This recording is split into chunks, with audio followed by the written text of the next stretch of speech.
Hello, guys, and welcome to the Boomer 11 Live.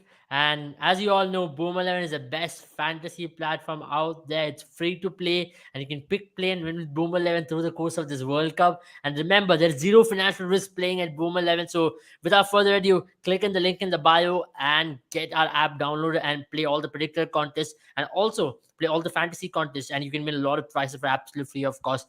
Having said that, welcome, gentlemen, on the show. We are going to be previewing India versus Zimbabwe. It is literally a quarter final for Team India. If India lose tomorrow, they're out of the World Cup. So let's keep this in context and let's talk about tomorrow's game. Uh, it's a big game for a lot of reasons, and Indians have been handling pressure so far so good in this tournament. Sandeep, I'll get to you first up. How do you see this game panning out for Team India? Yeah, I think it's going to be a knockout. Like at the point that we are in right now, I think all the games are going to be a knockout for one team or the other. And Yeah. I think tomorrow's game, I mean, we have three potential knockouts, and probably the Pakistan versus Bangladesh game becomes completely inconsequential if South Africa and India wins their respective encounters as well. So I think India versus Zimbabwe will be a very tough contest, and given that India did struggle a bit to win that game against Bangladesh, yeah, there was rain and the things were looking quite good for Bangladesh at one point, but India fought really well and they got the game. But it was a very closely fought contest. And whatever we have seen in the Super 12s, we can't actually take any game for granted right now. All the games are being very tight, and yeah, I expect another tight game tomorrow. But definitely, India are the strong favorites. It's a knockout game for India, but this is the knockout game that India would have preferred. Rather than Yeah. facing Pakistan, South Africa in a must-win game, they would have preferred facing somebody like a Bangladesh or Zimbabwe in a must-win game to reach this semis. So everything is on their hands, and they would be very happy with the situation that they are in right now. Yeah, truly. And I think that is going to be the case for Team India because for Team India, they would not have to focus on anything else but just focus on one game at a time and see how things go from there. Jiran, I'll bring you in for this. For Team India, you've already seen there are not a lot of holes as such, but there are still some areas which India would want to see improvement, especially when we talk about Rohit Sharma's form. It's slight bit of concern for Team India at this point because he's not really gotten going. He's shown signs here and there, but not really the kind of Rohit Sharma we know. We did discuss about Rohit Sharma, the kind of technical flaw he might be facing at this point. Maybe he's missing out on something like which we have not seen Rohit Sharma ever before. Maybe he's taking a little bit of time to get settled in. There's still a deficiency in the role clarity as to what kind of inning should he be playing. Should he just go hell for leather from ball one, or should he take time and get settled down and play a Rohit Sharma like innings? So let's talk about Indian batting, and there are some glaring sides because against Zimbabwe, the only way you are going to fail is when your batting collapses. That's the only way Zimbabwe are going to defeat you as well, isn't it?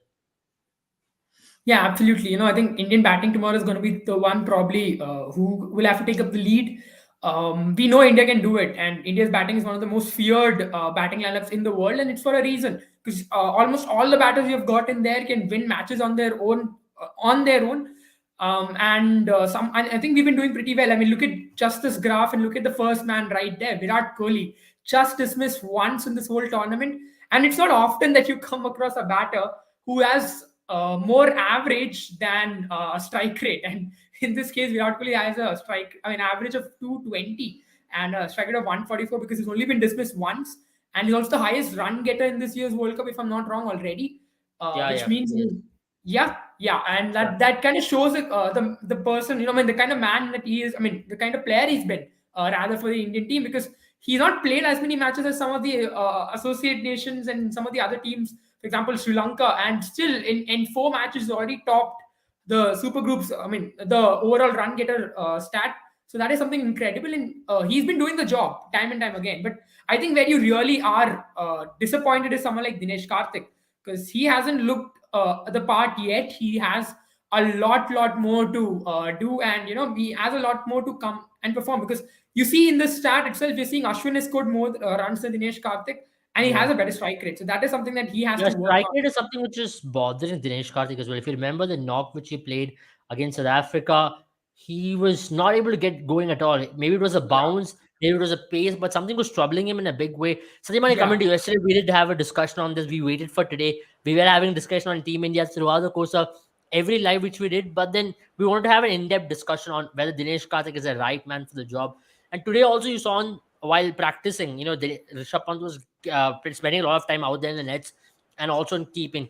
Do you see a change happening tomorrow, or do you see them sticking with the same 11? Yeah, I think the batters after number four has been a concern for India. We spoke about it yesterday. We spoke about it day before yesterday. We have been speaking about it every day because this is the only cause of concern that's been really bothering India. Even if you see Hardik Pandya's stats in this World Cup, you will see that that has not been the way Hardik Pandya would have liked it to be. The strike rate column, especially, he has been striking at an just over a runner ball, which is not what you expect from a number five player. And Yeah. if you see that stats, most of the runs have been scored. Not most of that. If you think about it, 95% of the runs have been scored by the top four. It's Surya Kumar Yadav, Virat Kohli, who have been dominating at number three and number four, and then there are the openers who have had alternative sort of a game when Rahul is clicking, Rohit Sharma is not clicking, Rohit Sharma is clicking, Rahul is not clicking. So they haven't had a very sort of instrumental opening stand, but they have had contributions from one of the openers, and the number three and number four are doing wonders for them. So far India has not really struggled with the bat only because of that reason. And but if you see the stats, I think it is a huge concern that number 5, 6, 7, 8, none of them are striking at over than 120. Even if you see Ashwin, I think Ashwin was striking at 116, but other than that, all the players are striking very close to 100, and that is just simply not good enough. I think tomorrow, if Dinesh Karthik gets a chance, I think tomorrow also Dinesh Karthik should get a chance because, as I said, yeah, it's all okay that Pant has a brilliant record in Australia. Pant loves playing in Australia. All that is fine, but also Pant's record in T20 internationals have not been the best. And also, we have seen that recently, whenever India has sort of tried to experiment with Pant, they have tried to put him as an opener in T20 internationals. And with Rahul and Rohit Sharma doing the job so far, I don't think Pant will get a game tomorrow. So I definitely think tomorrow, for tomorrow as well, you should stick with Dinesh Karthik as a keeper because it's one of those days when he'll come good. Yeah, I mean that's a good thing as well. Jen, your thoughts on that, especially for Dinesh Karthik, his time is definitely running out. You know that he's not your future, and you know he's got some certain deficiency when it comes to his keeping skills as well. So, will Indian team be tempted at all to go to the Rishabh Pant at this stage? Because what Rishabh Pant can possibly bring is a left-hander in the middle order, and he's a very good left-hand option. He can be used to take on someone like a Sean Williams in tomorrow's game, or if you're going to be playing against England, he can be used to take on someone like an Adil Rashid in the semi-final as well. He's got that matchup. He can be used as a matchup player, and he's got the ability to clear the ropes at his will. When Rishabh Pant gets going, there are very few players who can be as dangerous as Rishabh Pant. But he hasn't really gotten going in T20 format. But in T20 format at large, he's got a very good record. Yeah, I mean, I was just going over some of, Rishabh Pant's stats, and I think here in Australia, he's played 2 innings, if I'm not wrong, and he has an average of 10, which is, I think, if you look at his career average, he has a career average of 24. He's a striker of 127, but in Australia, he's been striking at 117. I mean, I don't know exactly the role clarity. Maybe that's the issue there, but T20 in Australia again, Rishabh Pant is probably looking worse off than his career average as well. It's only 2 innings. The sample size is pretty small, but I think Rishabh Pant in T20 for me is changed as a batsman. I mean and I've kept saying this again and again on the live because we saw in the IPL as well in the past few years, and this is maybe something that I am theorizing, but I have always felt it's ever since he became the captain of Delhi Capitals and since Shreyas Iyer left, when I have seen him struggle a little bit more in the middle order because what I've seen of him, he's taking a little bit of time to get going. And we saw in the IPL as well, where he was playing those knocks where he took 20-25 balls before he started striking the ball cleanly. And I'm afraid if he comes in Dinesh Karthik's place, we're going to have a similar situation, if not worse. But that said, Rishabh Pant is a big match player, and maybe tomorrow against Zimbabwe, if you really want to try him out, tomorrow is the day. Because tomorrow, if you don't try him out, then it's much better you don't give him a chance at all, and you go with Dinesh Karthik in the coming matches. It's not like you should just put him in the in the semifinals. That is, if India goes to the semifinals, and then really expose him to probably the best four bowling lineups in the World Cup. So better than that, you rather push him in tomorrow. Let's see how he does in that role, and then if he can't, then he can't, and you have to bring Dinesh Karthik back. Interesting that you mentioned that. But even if you have to try Rishabh Pant, tomorrow is the best opportunity to try him rather than you try him and push him in a semi-final or a final of a Yeah. World Cup. That's just gonna be unfair on the Rishabh Pant, the player as well. I think we can move ahead from that debate and look into Zimbabwean bowlers because they are the bowlers who impress a lot of commentators and analysts across the world because of the pace they've had. They defeated Pakistan just on their bowling ability rather than their batting ability, and they've got height. They've got height. That's something which these bowlers possess. And in a wicket like Melbourne, where the height and the pace and bounce are almost similar to Perth, because of what we have seen this season, I think it's going to be interesting to see how Zimbabwean bowlers are going to operate in Melbourne tomorrow. Chatara hasn't been at his best, though he's got a decent balls per wicket, and when it comes to economy rate, and he's picked up 4 wickets, but he's not the most lethal. When it comes to Ngarawa, he's picked up 8 wickets, including what he's picked up in the qualifiers. Sikandar Rasa has been one of the pick of the ballers, of course, and Muzarbani as well. Muzarbani has picked up 11 wickets in this tournament. He's been fantastic. He's been outstanding when it comes to him, hitting the deck on proper conditions like this. And remember, him alongside even Brad Evans was very impressive in the couple of matches he got to play. I don't know, they've really looked beyond Brad Evans in the last couple of matches. And especially in the last match, Brad Evans not playing, Chatara was brought back. How do you see this bowling lineup, Sandipani? Because especially with the likes of especially with the likes of Muzarbani, Ngarava, and Chatara, he's been doing a decent job. How do you see them really troubling Indian batters, if at all there is conditions which are conducive to fast bowling? Yeah, I think Blessing Muzarabani and Ngarava has been the two bowlers that has actually made a mark, the two pacers that has actually made a mark, and nobody expected this Zimbabwean bowling attack to be so lethal. The way they have carried themselves throughout this tournament is a commendable job itself. With Chatara, we always know that Chatara is a seasoned campaigner. He has been a part of this Zimbabwean side for a long time now. So him doing well is something that you take for granted. But Chatara has been dropped. That just goes to show, not dropped regularly, but Chatara, Luke Jongwei, and I think Brad Evans, these three players have shuffled, and only two of them gets to play every game. Just because Blessing Muzarabani and Ngarava has been so dominant for the Zimbabwean team, they have had to make their most seasoned campaigner Chatara rest in a couple of games as well. So that just goes to show that this new Zimbabwean team, the new youngsters, they are really talented. They are really putting the hard work, and they are showing some great results. And I think 11 wickets and 8 wickets in this World Cup respectively for Muzarabani and Ngarava is going to be very positive signs for Zimbabwe. And also Luke Jongwei, Chatara, and Brad Evans, whenever they got to play, they have contributed picking up wickets, and especially in the game against Pakistan, we saw how dangerous they were with the ball, especially right towards the end.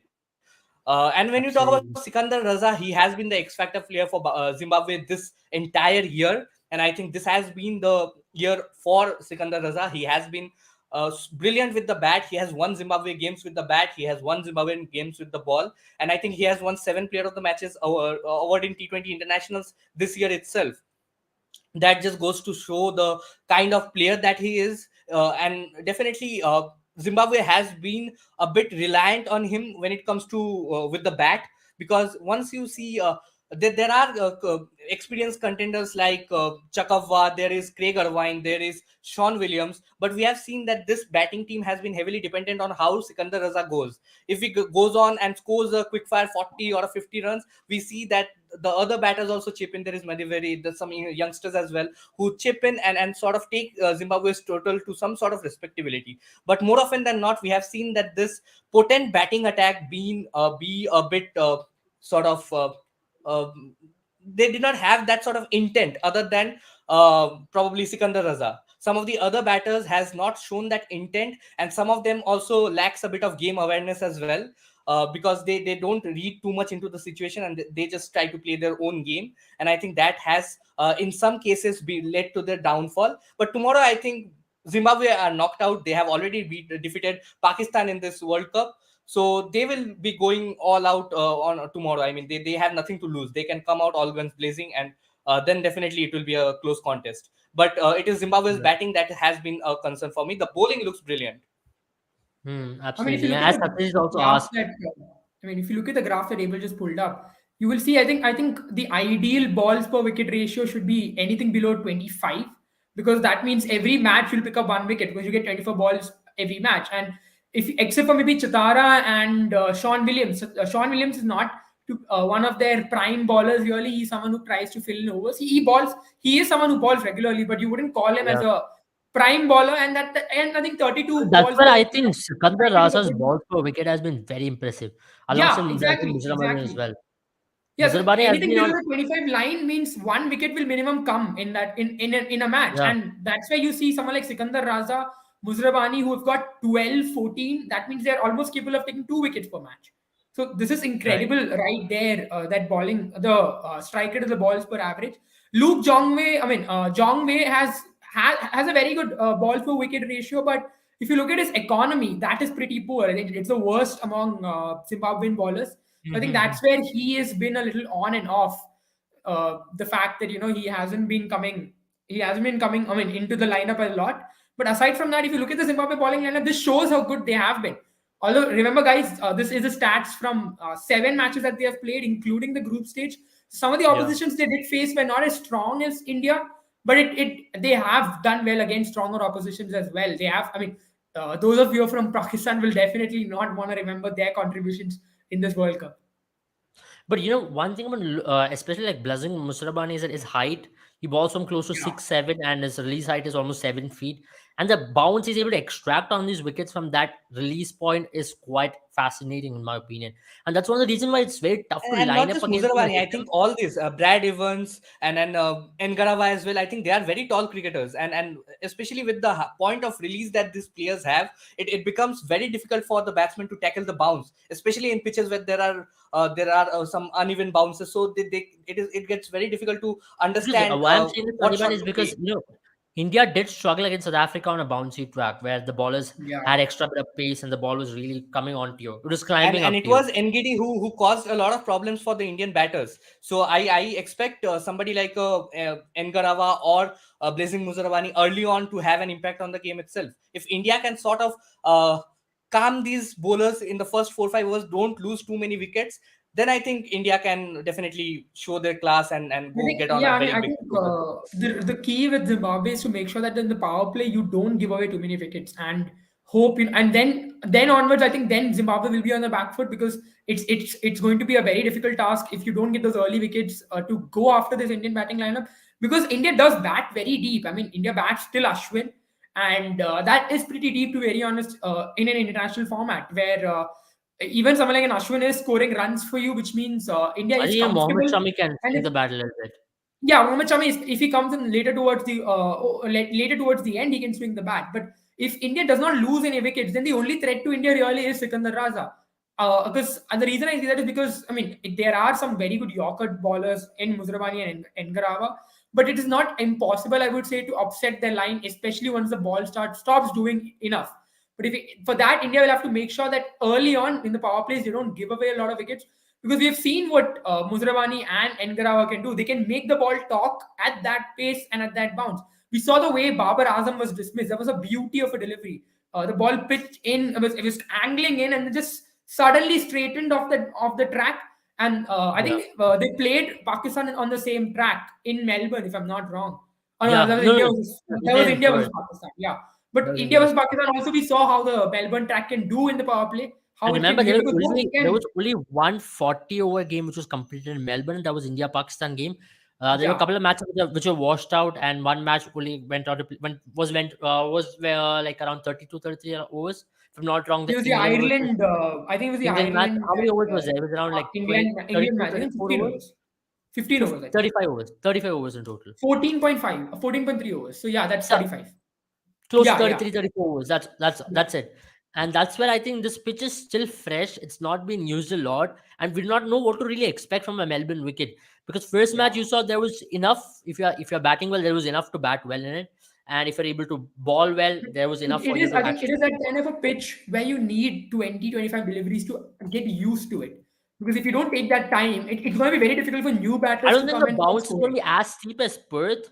Because what we saw in Perth was steep bounce. It was climbing on you even after you were going to attempt, when you were going to play the shot, the ball was still climbing. So it was very tough to get adjusted to the bounce. At least you had to spend close to 30 balls to get used to the bounce in Perth wicket. But that's not the case in Melbourne. Melbourne, if you can still play on the up, you will get runs for it. For example, Iftikhar did that, Shan Masood did that, Yeah. Virat Kohli played an Virat Kohli, outstanding job there. I think Hardik Pandya did it. Even though it didn't get going, you could say he played a free-flowing innings, especially towards the end. I thought even And I Surya think, Kumar Yadav was looking very good that day in terms yeah, of him getting on top of the yeah, bounce, yeah. except that he got that So Jaffra I for think ball that where is the he just key climbed because on it as early well. on, the 7-8 overs, first 7-8 overs, any team plays on this track, the new ball will do a bit. Yeah. It is also a drop-in pitch, by the way, so it's one of those pitches as well. So early on, it will do a bit, and once you stay in that pitch for like I think 25 balls, you get used to that bounce, and especially after the eighth over, you'll see that the ball stops moving. So when there's a true bounce and the ball isn't moving, it'll be much easier for a batter. But it's all about staying on the pitch, surviving. To be very honest, and once a batter plays to it, and that's where I think Virat Kohli is key for India. This is exactly the batting template Virat Kohli has. He will take his time, he will bide his time. He might not strike a lot early on, but once he settles, he really gets going. We saw that against Pakistan. We've been seeing this in the World Cup. That's why I think Virat Kohli is very key for India tomorrow. I know it's probably Virat Kohli. There will be law of averages that will probably go against Virat Kohli at some stage because he is scoring extremely well. But Virat Kohli, I think even Rohit Sharma, because he loves the pace and bounce, maybe those are the two batters you would really want to come good. And tomorrow it's time for Rohit Sharma to actually start firing as well, Yeah, because we're also, people are also in the comments saying that, Rohit Sharma, it's time for him to start firing, because he's been failing for quite a long while now. I don't know what's really happening with him. We can't really find a technical fault on the face of it, but there are things which you can see and say that, okay, Rohit Sharma is not see, looking he in scored place. It could 74 be because of runs his, at a strike rate of 108. I think when we saw yeah, the graph, you'll see that. And he scored 74 runs. If I'm not wrong, out of that 65, 61 runs were against Netherlands. So you remove that yeah, out of context, and his average suddenly takes a big dip. Right now, his average is yeah. 21, Mm. which is pretty bad. And Ashwin is at an average of 15. That And shows the also kind of not to average forget that. in the game against Netherlands, Rohit Sharma got a couple of lifelines as well. He was dropped a couple of times. Yeah, He had a yeah. few chances, and still he went on to score only 61, 65. Yeah. Yeah, something which he personally will be knowing that that's not good enough, and he'll have to really start scoring runs at a better rate. And not just that, he should be consistent enough to score runs, and he should be giving India those starts. You can't be one down in 2 overs or 3 overs in consistent basis. And you don't want Yeah. Virat Kohli to be coming into bat in the second over or third over in every game. That's not good. You will have it backfire to you at some stage in the tournament, and you don't want it to happen in an important game like this. And that's why I think. Rohit Sharma should just play himself in and just get going, because he's got the ability to take on the fast bowlers, and he's got one of the best pull shots. I still back him to play those shots, and if he really bats in a positive mindset, I think he can score India a lot of runs in tomorrow's game. And it's going to be important how Rohit Sharma is going to come out to bat. I His think intent Rohit is Sharma very just important. needs to play at his own pace. I think right now with the template that India has been following, he has been trying to sort of set the tone for the team rather than himself in and then going after the after the bowling. But his strike He has rate been is trying to also, score even too if you many just pull runs up too the quickly, and graph, yeah, Sandipani, if you just see this graph right here, his strike rate has been 108. So he isn't doing great on that level as well. This yeah, is the Indian because bowler. that is not helping Rohit Sharma, because he's getting off to a start. Whenever he's getting off to a start, like he got off to a start only against Netherlands, and he was finding it very difficult to get going over there as well. The half century came off 40, 41 balls, so he was striking at a rate of 120, 125 even in that game. Other than that, he has not even got going. He has just scored 10, 15 runs in the other 3 games that he has played. And he has got out all the time trying to accelerate and trying to provide India with a great start. And it has just backfired for him so far. So I think the best thing that Rohit Sharma can do right now is understand his game. Because we saw Virat Kohli trying to adapt this Indian new template and get out when he was playing in England. He was trying to force the matters. Nothing was going right for him. He was trying to come in and accelerate from ball one. And that is just not his game. Rohit Sharma can go from 0 to 100 in 30, 35 balls. He has the joint record for the fastest T20I century. So we know that he is a very explosive batsman, but he has to understand, even in that game where he got the fastest century, he played himself in. India were 25 for no loss at the end of 4 overs. They went on to score 260. So So he understands his game the best. He'll have to sort of get set the tone for himself and do what he does best and accelerate at the right time, and not just go all guns blazing right from ball one and get out cheaply, because India has just not had any sort of opening partnerships in this World Cup. And even in Asia Cup, if you bar the game that they played No, against if you have Pakistan to in say, Super I Fours, have I have a apart from stat that for game, that. In the the last, openers. yeah, in the last 10 innings, India only had two 50 plus partnerships opening the batting. So Yeah, it's a and glaring one of them stat. was in the game against Pakistan in Super Fours. So it's just not working for the template that they are using. It's just not working for them. We all know that KL Rahul and Rohit Sharma are brilliant batters. They can set the tone for the team at their own pace. They can take 4 or 5 overs to settle in, and then they can go all out, and we might have 100 at the end of 10 overs from 20 for no loss at the end of 4 overs. But they are getting out cheaply. So as a matter, Virat Kohli has to come in, and then Virat Kohli is taking some time to get himself in. As a result, we are seeing that India, if we could pull out some stats regarding that as well, we could see that in the first 10 overs, India has not really taken the game Again, out. They India have has, I mean, if you look at India as well, Sandipani, I mean, I'll just add to what you've been saying. India's, in this World Cup, India's opening partnership has been the fourth worst in comparison to overall. I mean, not just overall, that, if you if look you at the, consider the and I economy think, rates after 10 overs, economy rates at the first stage after 10 overs, I think India will be pretty bottom, pretty down the list in that yeah, I mean, list so as I well. think if you look at that stat, Zimbabwe is doing slightly better than India, and the only other three teams who are doing worse than India are Australia, who haven't had a proper opening partnership. To be honest, both the openers have been fired. Pakistan and Namibia. Rest of them, I mean, if you look at even West Indies, Scotland, who have been, even UAE, who have been eliminated, have better I think Scotland, opening I think the partnerships. two best batters of Scotland were coming into bat in the opening slot But you would itself. say I that think about India as well. I mean, India's best, one of India's best, when two of India's best batters are opening the opening for India as same for well. So Pakistan. I think the thing is that they are trying too hard to get going right from ball one. You have to you have to play your own game. You have to give yourself time to get in, understand the pitch, and then go after the bowling. Then go try to accelerate and hit 3 4 boundaries every over. I have no problem with that. But now they are not playing themselves in. They're trying to pull. Rohit Sharma, whenever he sees a ball that is probably above his waist high, he tries to pull it. And that pull he has shot been a has been Rohit Sharma's compulsive hooker, I shortcoming. think, a puller. Yeah.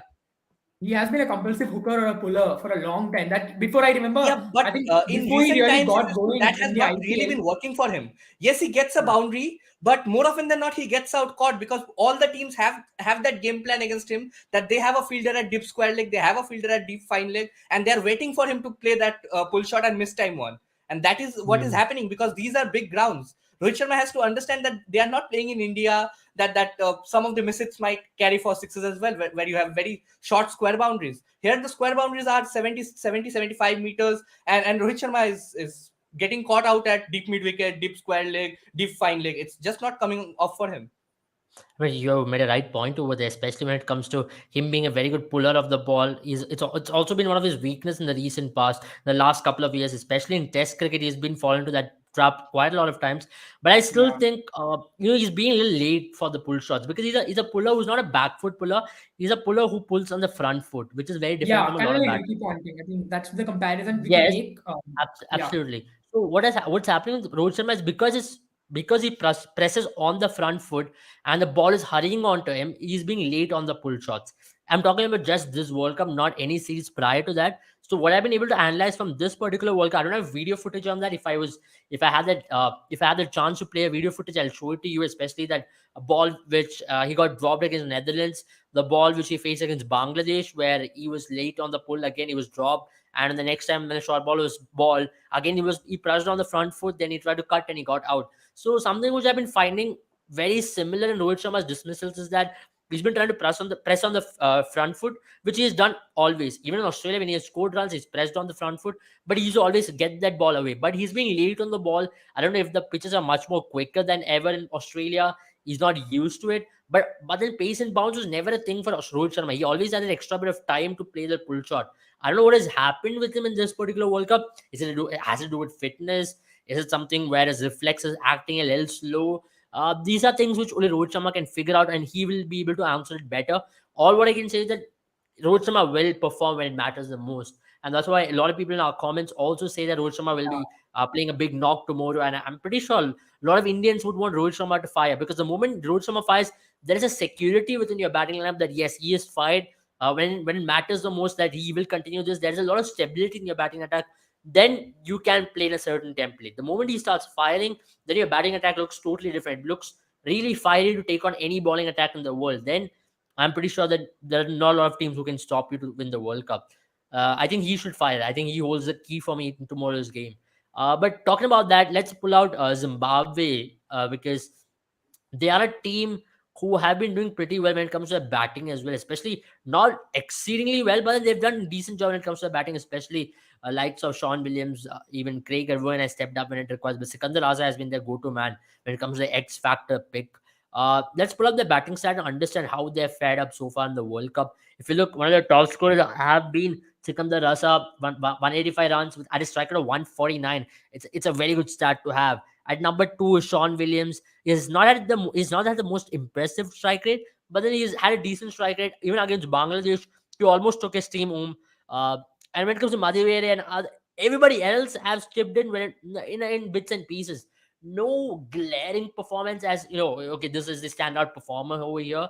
But when it comes to Sikandar Raza and Sean Williams, these are the two batters who perform consistently for Zimbabwe throughout the course of this tournament, and they hold the key for Zimbabwe for tomorrow's game, isn't it? Yeah, I mean, I think if you look at the graph, there isn't nothing spectacular, as you rightly mentioned. Sikandar Raza obviously has been incredible. He has an average of 27, I mean, 26 to 27 range, which I think the kind of role Sikandar Raza plays, right? He isn't the anchor for the Zimbabwean team, and it's very rare you see that a finisher of some sort. I think it's the right way to call him a finisher. It's very Yeah, rare to see a finisher having an average, I mean, being the highest run getter for a team. I think Sean Williams and Craig Irvine are the two players whom you would have expected to be the anchors for this team. Craig Irvine, I mean, Sean Williams has done well, but I think Craig Irvine would be very disappointed. That strike rate of yeah. 90 isn't very good, and his average of 18 isn't great as well. They've played 7 innings. That's the reason why you'll see some of these batters have scored a lot of runs. I mean, And in one case thing with Sikandar Raza is also that he's not ready to play at a lower strike rate. no, I think He that's will not his take his role. chances. That isn't his role, able because that's And not the way no, he plays. even if It's like Zimbabwe are asking. losing wickets, he is going to play in one way. That is that he's going to Yeah, come and take the I attack think he's on. one of those players who has only that one gear. If maybe that's the reason why. I mean, someone like Sikandar Raza, I feel he's transformed his game. He isn't as effective as he used to be in the past as he is now right now. I mean, he's rather more effective right now because of the way he plays. I mean, I know there's an argument that he should play a lot slower, or maybe he should try and keep one end. But Sikandar Raza, before this World Cup, or at least 12 months before, used to be that kind of a player for flair for Zimbabwe. The last World Cup that they played in 2015, or maybe even 2015, 2019 they were allowed to play, but in 2015 you would see that kind of Sikandar Raza in Zimbabwe, but he was never as effective batsman as he is now. I think now maybe, and I think there's a reason for that. I feel I think for the lack of right terms, he doesn't have the technique to stay long. I feel, or play those kind of innings. I think he's someone who Yeah, can play 20 balls, 40, and just keep going. I feel if he starts to take singles or doubles, maybe you won't see that kind of effectiveness you're seeing right now. And that is where you need someone like a Craig Irvine and Sean Williams to step up and make sure that there's a stage for Sikandar Raza to go after. I think he is playing a similar role for Zimbabwe that India expects Dinesh Karthik to play. We both can. I mean, I think Dinesh Karthik also in a similar fashion. You won't expect him to keep. I know he can. Dinesh Karthik has done that maybe, but Dinesh Karthik is more effective playing the way he's playing right now. And maybe if he starts changing things, we might see what is happening to Rohit Sharma happen to Dinesh Karthik or Sikandar Raza. So I think that is where, especially Sikandar Raza is 37, if I'm not wrong, or 36, 37. He's also towards the later half of his career. So I think yeah. it's too late for him to change now, and he has been very effective. I think it's time. It is important that we allow him to play in that fashion, regardless, because I don't see him playing that lower gear. Yeah, I think we'll answer this question before we move any further.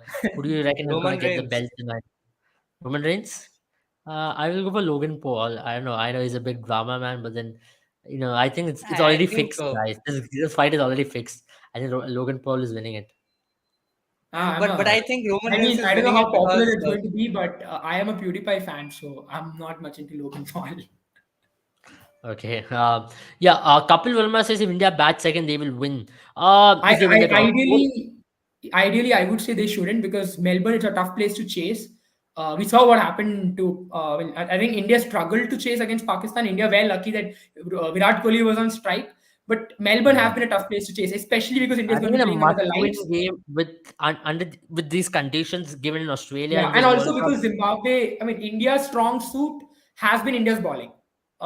And I know people might there might be questions on when I'm trying to say this, but in this World Cup, India's bowling, Yeah, I would say, has outperformed India's batting, because India's batting, to be very honest, has been the engine room of sorts, has been Suryakumar Yadav and Virat Kohli. You see the graph we've pulled up, you'll realize that Virat Kohli and Suryakumar Yadav have scored really well. Their averages have been good, their strike rate has been good, the amount of runs they've scored is great.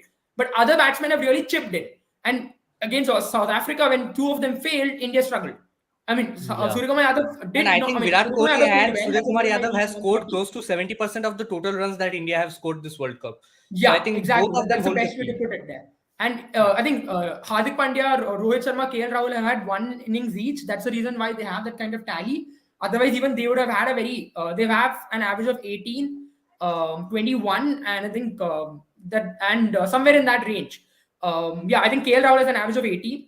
Yeah, 18, Rohit Sharma and has an Rohit average of Sharma is 21. 18.5, Yeah, and Hardik Pandya is close to maybe 18. 16, 18 as He's well. 18. So And so he's you 18. see the averages are not great. And that's the reason why I pulled up the averages as well in this graph today, because I wanted to, because these, if you remove the average, these records look very good. But put with the average, it kind of brings the perspective of how consistent they have been.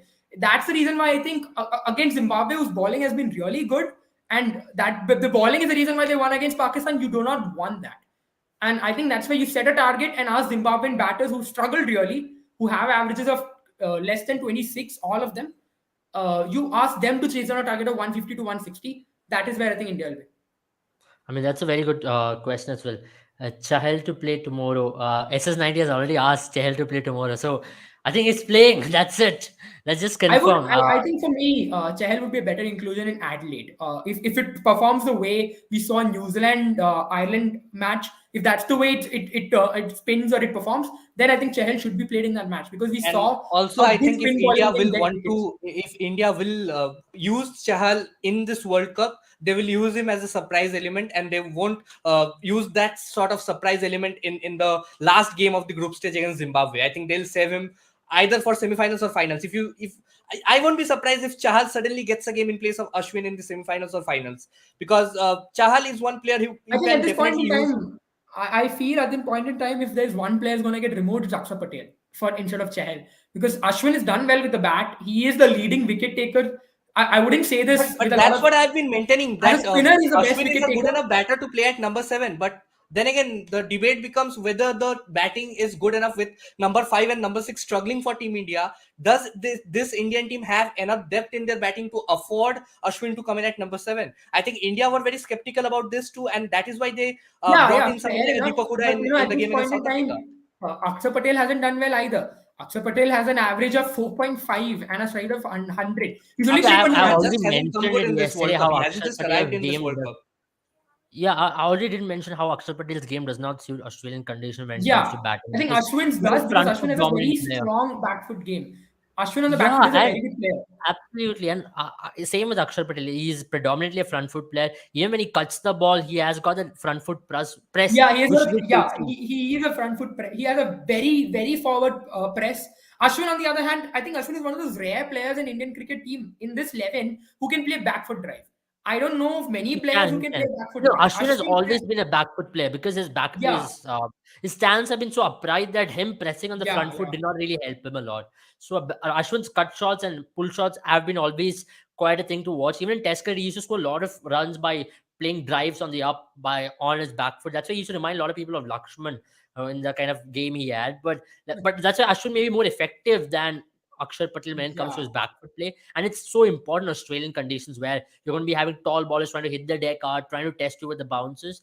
Maybe Akshar Patel slightly tapers off in I that mean, skill set. I mean, the reason I'm not I mean, I would comfortable love with. to have had maybe a Shardul Thakur in the team because of this reason, because he's a very good back Yeah. foot player and he could possibly given you a good balance. I don't know how India would have thought I mean, about for it, me, but also, the reason why Akshar Patel playing is a bit, I get a little nervous is because I know, I understand Ashwin is not my select as well for the number 7, and ideally I would have gone for Akshar Patel as well. But it's really seen in this year's World Cup. It's not like the stats are not the only thing. I mean, the way when he come on to bat, he hasn't looked He's much more assured. comfortable. He hasn't Yeah, looked assured. he's Ashwin has much. looked more comfortable, and also Akshar Patel will take the ball away from the right-hander as well, and so will Chahal. So then you're bringing in, with Ashwin coming in, you have that kind of But with the Ashwin coming at number 7, you need a player who can bat a little bit at number 8. So that's the reason yeah. you want that assurity. Maybe Akshar and Ashwin is like bits and pieces. They But together fill up they one are, they are. batter's role. Especially when So it comes to maybe Australia, they that's together where I can think, not even come off half of Jadeja, what he can possibly yeah, do. yeah, I The think moment Jadeja you is don't have someone Jadeja, more than maybe But I Shardul have Thakur. been Now I I have think been Jadeja. very very insistent on having Ashwin in the playing 11 right from Asia Cup. I have been a huge supporter of Ashwin, and I think he has been performing with the bat. I don't know why people are I so. If you see can trust Akshar Ashwin's Patel to come batting in is and not the finish reason a why we have him in the team. Let's leave no, it no, on Ashwin's definitely. batting. Bowling is the Let's leave reason him, why let's you leave his have him batting in the aside. team. But No, these pitches, most of the pitches are not assisting the spinners the way Ashwin would have liked to. That is not. And I think with the most bowling of the attack pitches are that not India assisting has, finger spinners, yeah, especially. And Ashwin hasn't really tried to ref the ball. Maybe even Sander have tried to give refs on the ball, but Ashwin hasn't Yeah. really tried to do. He's been darting it in, which is yeah, one but thing you which have to I'm understand that not a big Ashwin, some fan of of. the games that he has been bowling in under extreme pressure, where there are I chances of understand. rain. The DLS method will come into play. It's very unsure Yeah, conditions, and I think only against Pakistan did he actually play. Play with a normal such a game. authority.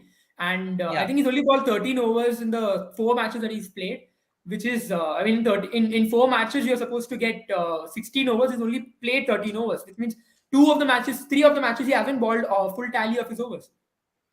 I mean, And not you just can that, I expect mean, an Australian side. I have when you talk about giving revs to the ball, I don't know whether Akshar Patel gives the revs to the ball as well. I think most of the wickets that Akshar Patel gets is straight arm balls or balls that Yeah, just I understand that. Actually, you can't have two ballers who are doing the same thing. You can have one of them and definitely, you need an definitely, and attacking that is spinner. why. That's the And reason why I see, felt Akshar Chahal. Patel's take to this number 7 slot in this Indian team has been on the basis of his performance in West Indies. He performed well in West Indies. He scored that 60 Yeah. odd runs in that ODI against West Indies, won India the game, and from then onwards, people have been No, very. it's. I think that series against Australia really cemented his spot where he came and picked up 9 wickets in Hmm. that series, and he was a man of the Yeah, He but was series. you have to instrumental in understand the most of the series. wickets Yeah. that he picked up were straight balls that was just coming in and hitting the wickets. No, he Bowling was stump to effective. stump. That might Nonetheless, work in India. No, I That think won't work in Akshar Australia Patel, for sure. if you could just pull up the stat for the Indian ballers, you could see that Akshar Patel hasn't been a bad bowler as such. He's done No, no, a decent definitely he enough has been job. economical, but he has not been a wicket taking option as well. No, I yeah. think spin overall hasn't been a wicket taking option for India. I And mean, both if you the look at spinners that, Akshar Patel aren't looks like exactly Wills, wicket taking options. but yeah, Akshar Patel and Ashwin have both played second fiddles, I would say, in T20 cricket for quite some time. They've if you look, always been Akshar the Patel has second just gone spinner for when it comes to wicket taking 7.5 ability. runs per over, despite the fact that he went for 21 runs in that 1 over against Iftikhar.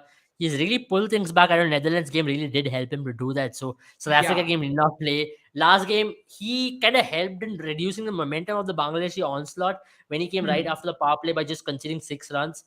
So Yeah, he's he just not been had a that bad. 1 over, and after the power play, you expect somebody like Akshar Patel to bowl economically against Bangladesh. If Yeah. he would have bowled after the rain break, I am sure he would have gone for more runs. His figures would have been affected as well. Yeah, And yeah, he would Ashwin have. came He into would bowl have. 2 overs after the rain break when it was difficult to bowl, when it At was that difficult to point, you couldn't control have the ball. risked with the. You couldn't have taken a risk with the spinner at that point. You could have only gone Yeah, with the. You could definitely. have gone with the pacer because one side of the boundary was So anyway Rohit short. Sharma, what he did is he completed his 5th over of bowlers with Ashwin giving him 2 overs to bowl rather than giving 1 over to Ashwin and 1 over to Akshar Patel. That also shows that Rohit Sharma does not really trust Akshar No, Patel I think to at that bowl time in the critical when they were situations. batting, I think at that time we had a left-hander in, and that's the reason We why had Ashwin was two given the chance. left-handers who were Two batting. left-handers. There was Shakib Two Al Hasan left-handers who were and batting. I forgot the Shanto other were name. batting. Shanto There was were two batting bats. that. No, but Shanto right was after, batting. right after, Shakib Al Hasan, Shakib Al Hasan, Shanto. So you couldn't have gone to Akshar Patel at Yeah, that you time. couldn't have It gone was for him, just a matchup and call. also because of the no, square boundaries, if but the ball is coming people into have you. also been very vocal that Akshar Patel matchups don't work according to with Akshar Patel because he has a No, very good at record that against point, left-handers as with well. the pressure, Sandeepani, I don't think you could have gone to Akshar Patel. Yeah, Yeah, and I definitely, And he think did. definitely. Ashwin You against cannot afford left-hander to is take that very risk, and efficient as especially well. because a right-hander smashed Akshar Patel for 3 sixes when he came on to ball against Pakistan. The momentum actually shifted on the other other side. So yeah, like these are personally only my views, but I definitely feel that India can go on with Ashwin at number 7. Probably not this World Cup, but right after this World Cup, I don't see Akshar I don't Patel think Ashwin will getting be a. part of the T20 team right after the World Cup. This is the After the end of World the Cup, I World Cup. don't even see Akshar Patel being a part of the team when Jadeja is fit. I think he is just a I replacement mean, for that is a Jadeja. different call altogether. If Jadeja was there, none of the even Ashwin wouldn't have been part of this 11. Yeah, Just it would have Chahal would been have Definitely, bombed Jadeja for definitely, itself. yeah. and Chahal, I would say. Yeah, I That think. just because goes on to show what these dependence of how much India is dependent on these all rounders, Hardik Pandya I and mean, Jadeja. I mean, you have someone of the level of Jadeja. Why wouldn't you depend on him? yeah, Because it is the like way not he having Sam plays, Curran or Ben Stokes in I your team. think he I is. think Yeah, Jadeja has but been bigger than Ben Stokes in T20I format. yeah. I think definitely, he's in bigger than recent Ben past, Stokes in T20I Jadeja is. format. But also, if you consider England, if Ben Stokes does not play a game, they have Liam Livingstone, they have Moeen Ali, they have Sam No, Curran. I But think India Moeen does Ali is not have a still proper close. replacement for You Hardik wouldn't. Pandya, nor do they I have a wouldn't. proper replacement for Jadeja. Yeah, I think I wouldn't add Liam Livingston to the list, and the reason I say that because his bowling isn't as effective as his batting. You would say he's a batting all rounder Batting all rounder. who can bowl a But bit, who can give you 2 overs. Butler But trusts I him think with giving like Butler Ben ensures that he Stokes. gets some of the crucial overs in the game as well. Yeah, I think, but he's always been that bowler who's a filler. I would say he doesn't bowl 4 overs every match. He bowls 1 or 2 overs, the overs that you would give to a sixth bowling option, a seventh bowling option. But for me, I think Ben Stokes, and Ravi Jadeja. Uh, That's I think just we'll all calm down. excitement, Azil. Yeah, Yeah, we'll I all think we calm should down. take this point seriously as well.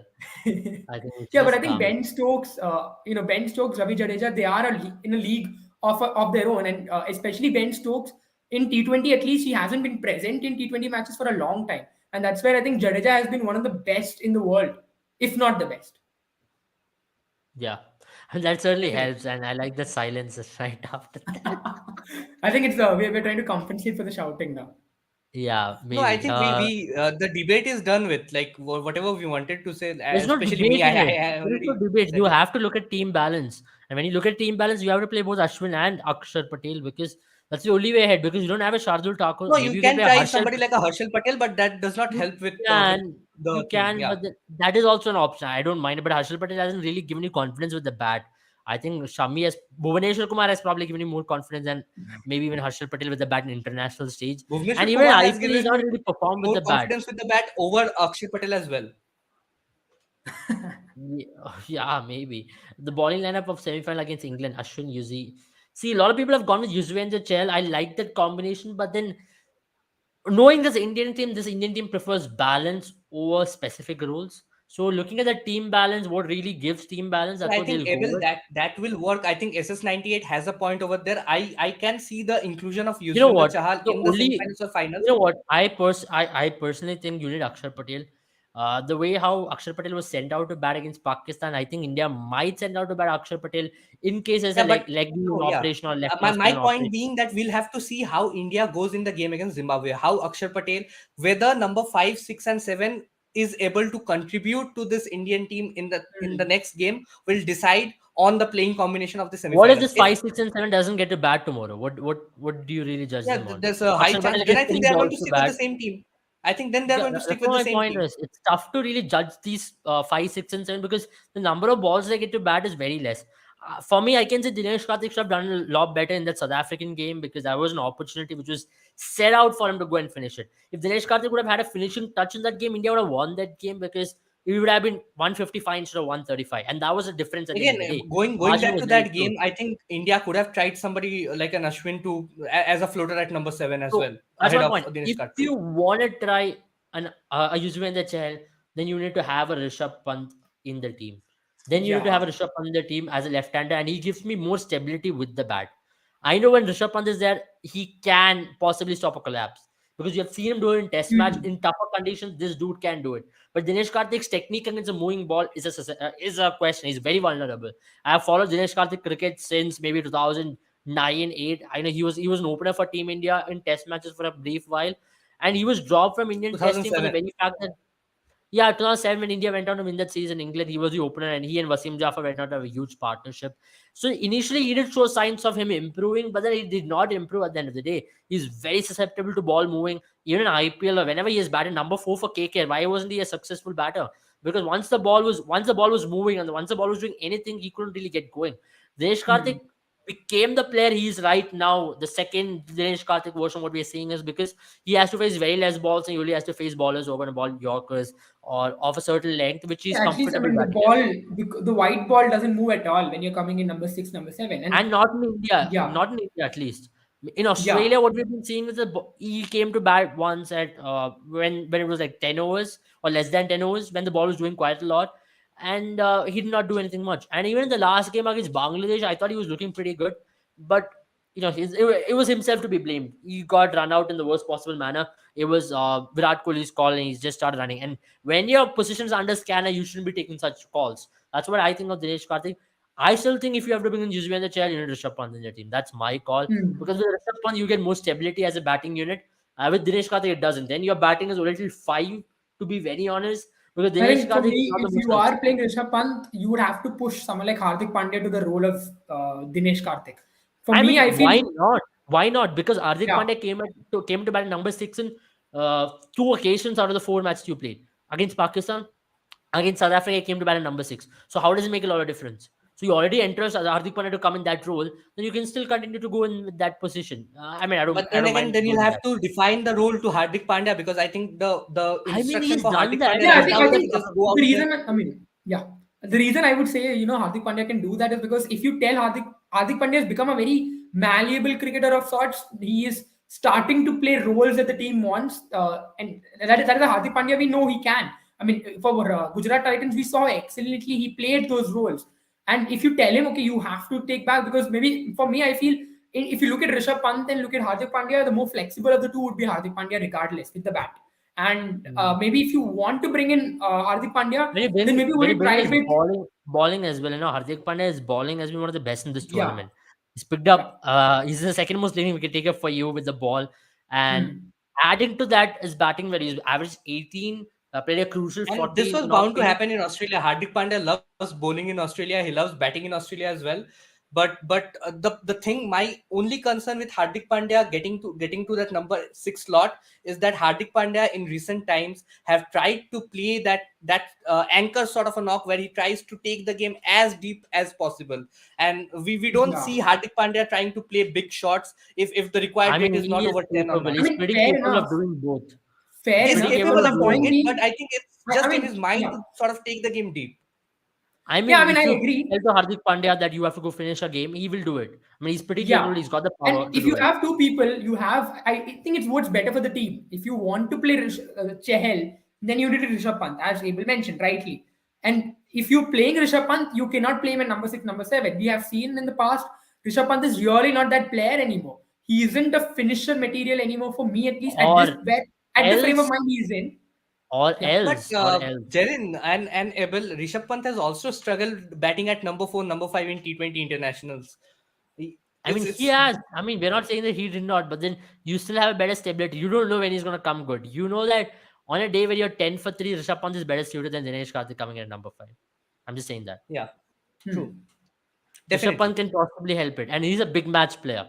I'm just saying, talking about Rishabh Pant's reputation, what he carries, and his record in Australia as a player, not just in T20 internationals, and his ability to play short pitch bowling, and his ability to play ball which are moving. Because he's done so well in test matches, I don't think fundamentals of a player's change over format, which I think his fundamentals are very strong when it comes to his Yeah. technique. And that's not going to change whatever format you're going to play. And he's a player who has performed under pressure. Even in that World Cup semi-final when you were 5 for 3, Rishabh Pant and Hardik Pandya, if I'm not wrong, put in a partnership which took you to a base where Jadeja could come and start get going. So Rishabh Pant has always performed in these crucial matches for Team India. And who won't forget Border Gavaskar Trophy? In two of the matches he came out there and performed. I Yeah, mean, So so even in but the still Indian for Test tomorrow I series, would still have Dinesh Karthik and Ashwin I don't and see any Akshay change. Patel as well.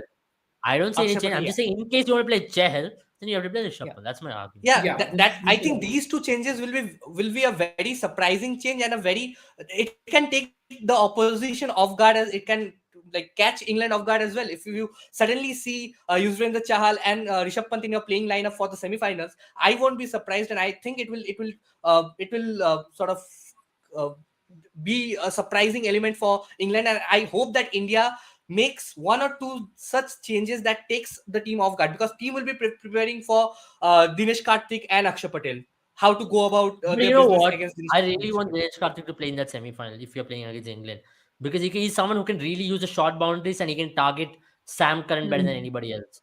Because he has got the scoop shots and everything else.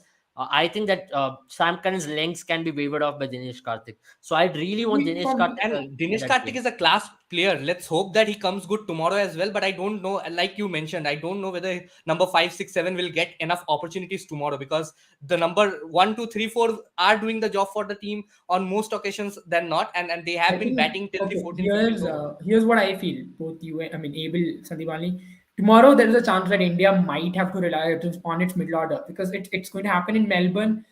It's against a Zimbabwean bowling attack, which is very good in the power play, and I'm at least sure one wicket might just fall because not because the openers. I don't trust the Indian openers. They haven't had a good record, but also because that the ball is going to be moving. It's not going to be easy when the ball starts moving. Both these bowlers, Engarava and Musaravani, they're going to come at you.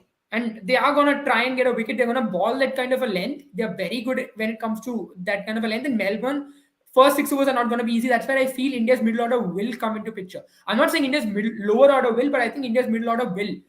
At least till I think not. I wouldn't say Dinesh Karthik, but at least Hardik Pandya would have to bat tomorrow. This is almost for certain.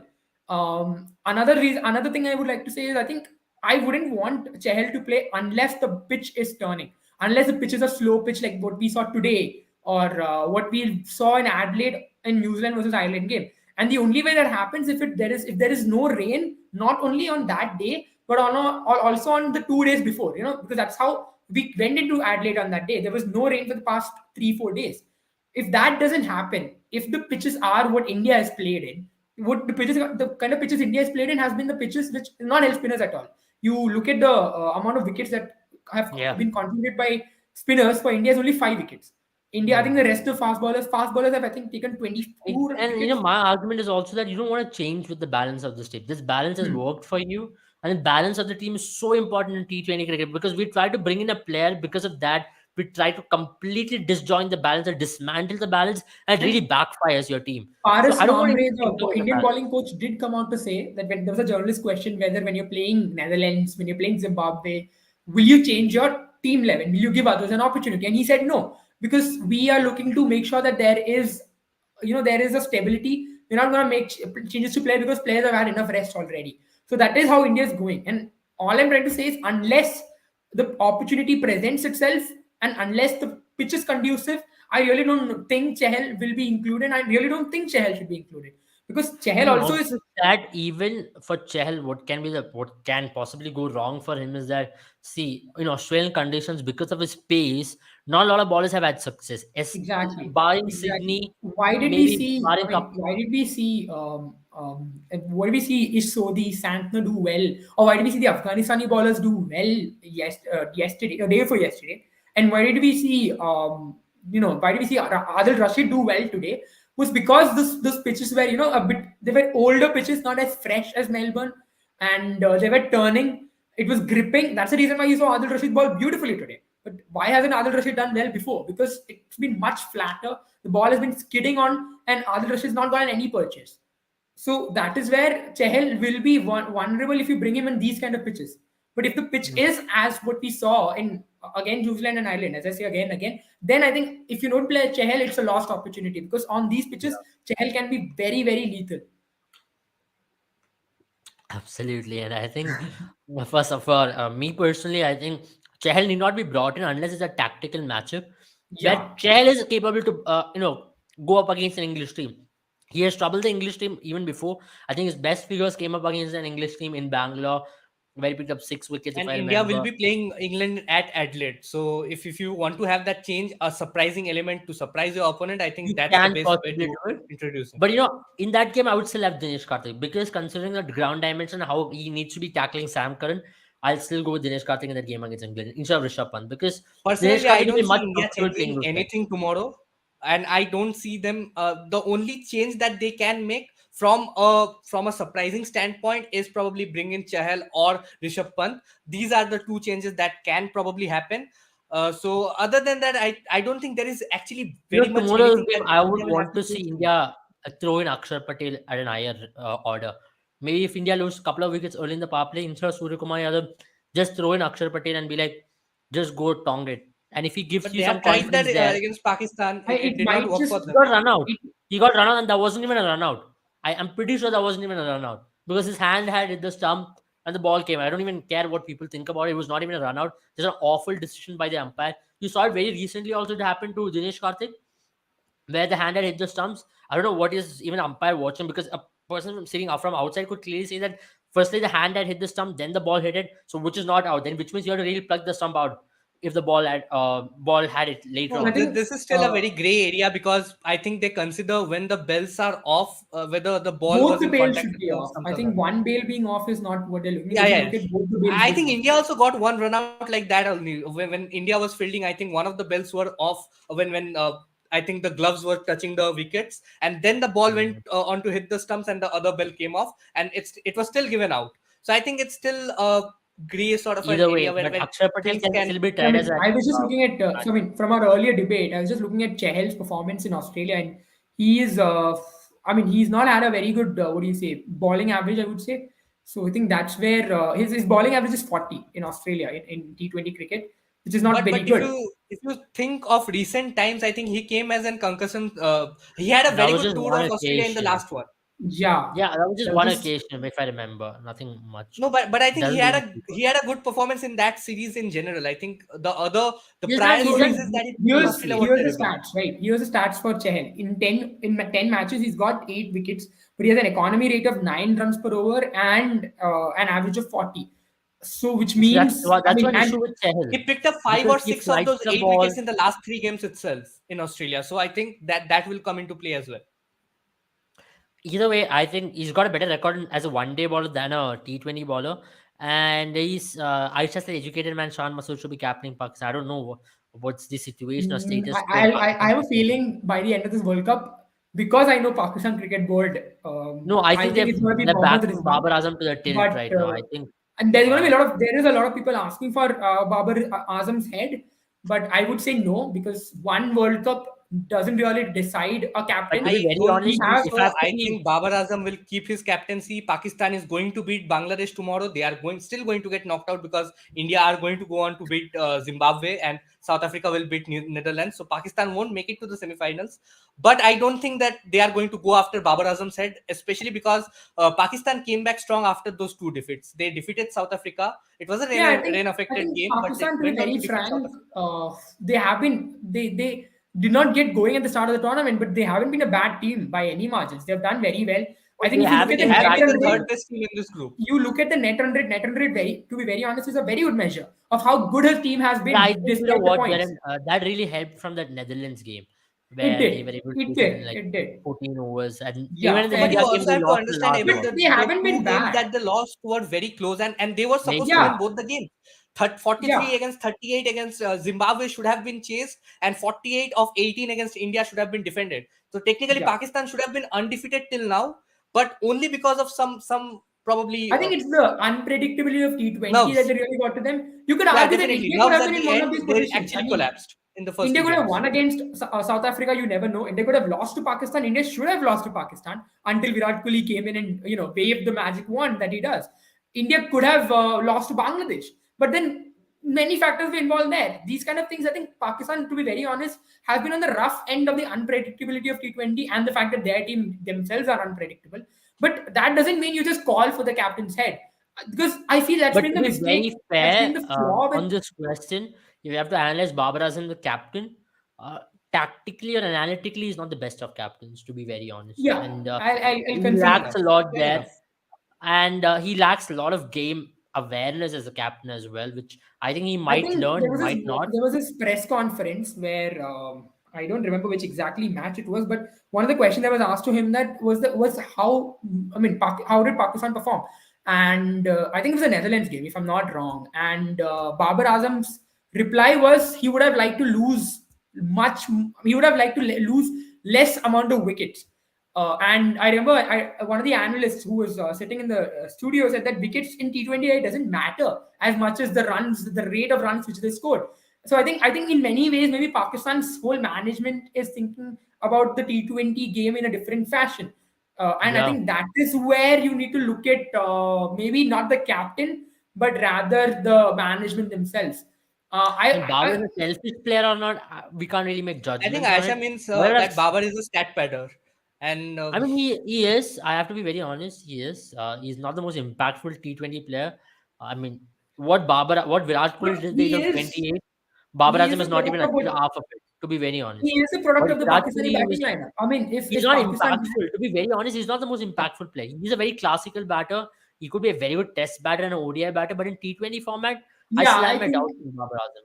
Babar He's Azam not the this is is player. what someone you who mean about is Sarfaraz Ahmed, and I think that this Pakistan team is what Sarfaraz Ahmed started with that 2017 Champions Trophy. This Pakistan team has transpired and transformed, and they have changed only 2 or 3 players, but the attitude that Sarfaraz Ahmed brought about in this team is commendable, and I think But he you know has what? been one of the best captains You in know what? Pakistan in Sarfraz recent times. Ahmed was wrongfully outside of the captaincy because of his batting performance. His captaincy was Yeah, targeted, which was not a I right mean, measure. Because under if Sarfraz Timba Ahmed, Bahuma or Eoin Morgan would have been in Pakistan, they would have been I dropped think 10 years Temba back, Bavuma is a 5 very years back. interesting case. By the way, I mean, those of you who don't know, Temba Bavuma is the first ever black man from South Africa to captain them in a World Cup. I'm not exactly sure. I could be wrong on this, but as far as my memory goes, it is. And he is, I think, and there's a lot of racial tensions as well when it comes to his captaincy.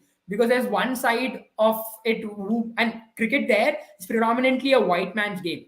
yeah. There's a lot of history on that. It's a very interesting read, by the way the black players got into Not it, and anymore, a not lot of things. anymore, not anymore, But Jaden. No, it is still It's I there. It think is no, still the no, there. no. I think no. I'll be honest, The Sanjumani. racism is Traditionally, still there cricket to is some a extent, white anyway. man's game. It has been, and yeah, cricket there is has a been a lot of white man's game, but I racial think tensions. with this For current those of you South who don't African know, scenario, I think a lot yeah, of positions. I've also read the article over there. And I think a lot of positions have been occupied by some of the colored players, so as to say. But I yeah, think and there is some sort there of is a lot of players. qualification There or are a some lot of sort of players who can. reservation for black players in Yeah, South there is. Africa. I think there are 4 players that you need to play who are colored in an South African team's batting lineup. I think that's the exact. There is the exact ratio, if I'm not 4 or 5, wrong. yeah. And this is something which has been debated a long time. And Temba Bavuma being the captain has come into the eye of the storm around all of this. So that is an entirely. I wouldn't really get into that. But yeah, I think Sandhimani, you're right on one aspect. Pakistan is a very unforgiving country in terms of if you don't perform, because nowhere else, I think in Pakistan, maybe even India to a certain extent, I would say, if you cannot be a captain if you're not performing. Yeah. But there are countries like Australia. I would say Australia is probably the best example for this, because in Australia you look at the captain as a captain. Australia have had a history of captains or players who have been in the team only because they were captains. I think latest being Tim Payne. So that is where they really, because for them a captain is not just a match winner. In terms of his skills, captaincy is considered to be a skill. It's considered to be a role, which is very important. There's a saying in Australia that maybe the Australians in the chat box can correct me if I'm wrong, but there's a saying in Australians that right after the Prime Minister of Australia, the most important man is considered to be their cricket team captain. And that's why, Tim Payne, when he got into that controversy, or Steve Smith, when he got into that controversy, there was so much public outrage, because that's a public position right there. The public is always scrutinizing your every move. Mm. But in Pakistan, I'll agree with Abel, because what Sarfaraz Khan did was transform a team which was really not doing well in the world stage. India had completely outstayed them. India had started to dominate India-Pakistan matches. And I think Sarfaraz Khan bought that. Sarfaraz Ahmed, sorry, not Khan. Sarfaraz Khan is from India. Sarfaraz Ahmed brought in that winning mentality into the Pakistani team. As you say, Jazba in Hindi, that's what he brought into this Pakistani team. They believe they can win. And somewhere that attacking, that aggressiveness is gone, because Babar Azam is someone who is a lot more laid back. And somewhere, many a times you see him pulling out something out of the hat, some strategic moves out of the hat, but he also makes equally bad mistakes. It's always, I think he's the most Pakistani captain of them all. You don't know which Babar Azam turns up. But I Someday also he's the think with this captaincy Pakistan genius. team, you have a lot of players who have been leaders in the PSL as well, in the PSL teams as well. You have some leadership candidates over there as well. There is Shadab Khan, there is Mohammad Rizwan, there is Shaheen Afridi. I think these three are sort of building themselves up to be good captains, and I think once they are, they have reached a certain stage, I think Pakistan, Babar Azam will sort of give up his captaincy, and one of these three will step in. Babar Azam is so laid back that he plays T20 leg tests. That's a good one. And Robke has a lot of points on Temba Bavuma. He says he does black magic, and I heard he sacrifices black. I think such I comments are like really it. bad. A person like that, but whatever it is, Robke always brings this kind of stuff. I think Robke has no job right now. It's winter season almost in England, and he's got no cricket that's happening. So he's involved in YouTube channels across. If you are hearing Robke, I hope your team loses to India in the semi-final. Do send them messages, but he already said that he's But going to but save just an to Indian career. end that discussion on South African cricket, I think that right now, if you want to play cricket for South Africa, it's not the best place to be a cricketer if you want to represent the South African But you know cricket what, team, the Sandeep? country. I understand that, but it's gotten a little better in the last couple of years at It least, has, it has. especially after, the Kolpak deal all ended after Brexit. So the entire Kolpak Yeah, situation was thrown out the window after Brexit. So all the players who went for Kolpak had to return back. Let it be in Zimbabwe, let it be in South Africa, in yeah, yeah, Namibia yeah. as well. No, If a couple but of I mean, players the board returned is back. not stable at all. I mean, for Zimbabwe, yeah, I understand that there is not enough money No, with it's South become African stable. No, cricket it's board as become well. stable. You know why? Since Graeme Smith took over the realm as South Africa's chairman in South African, what do they call it? Hmm. CSA, right? Yes, yes. Cricket CSA, South yeah. Africa, Cricket South Africa. Yeah. So that's what. Since he took over the chairmanship of Cricket South Africa, the thing has looked much better. There's a structure in the operation of South But African cricket. There's a also, I director of love the cricket. fact that they have employed some young, like experienced players as their head coaches. There is Mark Boucher, Yeah. there is Kalis in the helping Yes, as a and mentor not role just as well. that. Now look at South Africa where they're heading to. They brought in this South African T20 challenge. They're bringing this. What is it called? What is it league called again? SA20. SA20. SA20. They're bringing that up with Indian franchises being involved. So there's a lot of steps taken for cricket South Africa to move in the right direction, which I think is great. Now you're going to see that even Timber Armour did not get picked in the SA T20. There is no quota system in But I think SA T20, still, which is very good. but I still think that this transition will take at least 2 to 3 years for So I think South Africa to the be. idea was, I remember, I think I think this you're already idea saying was good things brought in from South during Africa already. when Hansi Cronje was the captain. That's when this whole idea was brought in. You know that it was during his captaincy reign, if I'm not wrong, where the reservation for black and colored players in the South African team was brought in. I think the idea was to give them exposure early on, because Yeah. the issue Yeah, with and it the was right black and after colored players back apartheid. I then. think Hansi Cronje took over the team, and he took Yeah, the yeah. I team up mean, to a they did certain very point, well, but then. and there were some black players in that team, but they really wanted a sort of Hmm. guarantee for the black players because, especially back then, cricket was actually, I think there were 2 to 3 schools which would produce cricketers on regular basis. They were boarding, I think, boarding schools in South Africa. There are some famous boarding schools. One of them for whom both Faf du Plessis and AB de Villiers have And played. able to just played, And yeah. so the story, I think, something is they so black players would not get admission into these schools because of the hefty fees, black and colored players. So the only way to really, fast track them into these schools, or rather not these schools, but into the team, was to force the team to get colored players, so that these players would get the exposure of the top class coaching. Because where they came from the ground level, they wouldn't get these kind of coaches because of the segregation still existing. I mean, not existing in the sense in terms of laws, but in terms of this cultural, and there's always a divide, right? When that kind of oppression has lasted for so many years, you can't expect things to become normal all of a sudden. So when this happened, I think now you would see that the colored players are also getting their due, and somewhere maybe I wouldn't say it's been a total success because you've lost a lot of players. A lot of white players have actually ended up not being able to play in these teams because of these reservations.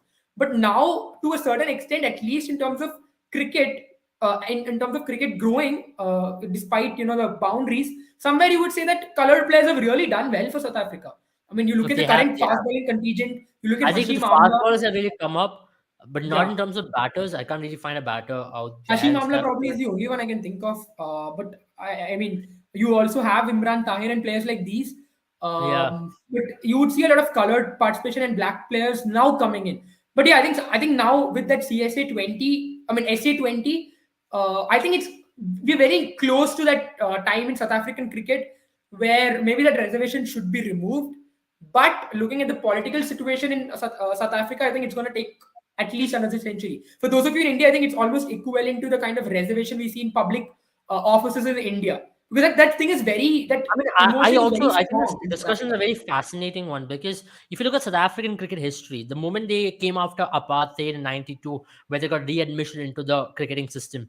Remember when Yeah. India had to travel there, then they came to India for the series. It Hmm. was a beautiful thing. India was the first team to travel to South Africa in '92. It was a huge festival out there because South African cricket was the only cricket who was affected by racism and because of apartheid for the longest Yeah. period of time. For Yeah. them to come out of it and to actually be a part of the ecosystem in itself took a long while And because because you ICC have was to also very realize that cricket used to be one of the symbols of oppression because of yeah. how white it used to be.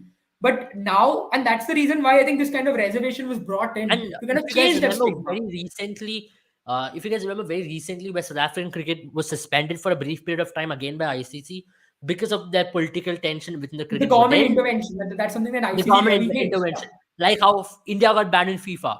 So Yeah. ICC has the same policy. You can't let government intervene into any of your cricketing matters or cricketing related matters. I don't know how Pakistan is still going by because I think the patron of cricket is the prime minister of the country. It's very weird to be very honest, and it's a clear hierarchy which is drawn in Pakistan. Maybe that's the way they operate, but let's not go much into it. But to be very honest, for South African cricket in large, I think SA T20 will do a lot of good things rather than Yeah. you know Yeah. bad things, especially in the way they'll be looking at their team, especially in the way how they'll be able to identify the talents.